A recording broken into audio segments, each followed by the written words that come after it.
नवं आर्थिक वर्ष आजपासून सुरू होत आहे। नव्या आर्थिक वर्षात देशात महत्त्वाचे बदल होणार आहेत। 2025च्या अर्थसंकल्पात अनेक मोठ्या आणि महत्त्वाच्या घोषणा करण्यात आलेल्या आहेत आणि याच नव्या बदलांची आता 1 एप्रिल पासून अंमलबजावणी होणार आहे।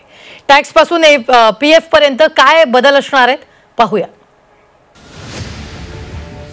नव्या आर्थिक वर्षात नवे बदल। आजपासून नव्या बदलांची अंमलबजावणी। नव्या बदलांचा थेट खिशावर होणार परिणाम।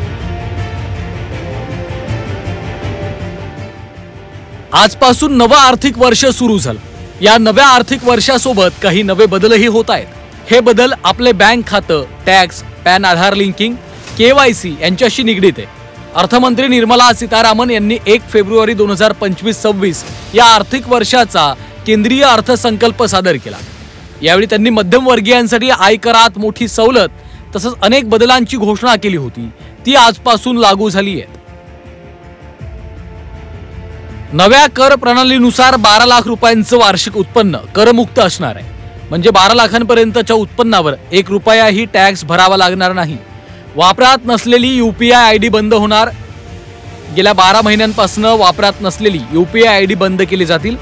फसवणूक आणि घोटाळे रोखण्यासाठी नियमात बदल केले।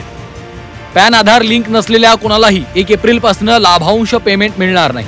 लाभांश आणि भांडवली नफ्यावरून टीडीएस वजावट वाढणार आहे। केवायसी आणि नॉमिनीच्या माहितीची पुन्हा पडताळणी करावी लागेल। 7500 प्रति दिवस दर आकारणाऱ्या हॉटेल्स आणि रेस्टॉरंट सेवांवर 18% जीएसटी लागू होणार आहे। 1 एप्रिल 2025 पासून खात्यात किमान शिल्लक राखणं आवश्यक आहे। खात्यामध्ये किमान रक्कम नसल्यास ग्राहकांना दंड भरावा लागणार आहे।